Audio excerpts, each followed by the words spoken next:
Hamza huyo mchezaji wa kikosi cha wekundu wa Msimbazi Simba. Mambo vipi mzee baba? Mjomba. Mjomba sile kwa. Unaona mwanangu tagi kibao nini mashabiki sana. Familia hizi.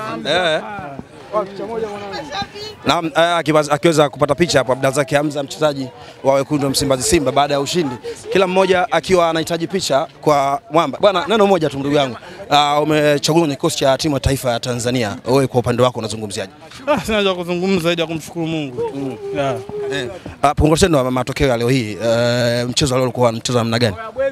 Mchezo leo ulikuwa mchezo wa namna gani? Mchezo ulikuwa mgumu, kila mtu alijipanga, lakini Mwenyezi Mungu alikuwa upande wetu kwa sababu na pia leo maandalizi tumejiandaa vizuri kushinda wao na maana tumepata matokeo. Tumeona ukiwa na fans kwa mashabiki wa Simba, unawaahidi nini kuelekea katika mbio za ubingwa? Siwezi kuongelea, yani sisi tupo kwenye kupambana kila mechi inayofuata. Tuwezi kuongelea mechi za mbele. Kila mechi tunajitahidi kupambana kupata matokeo.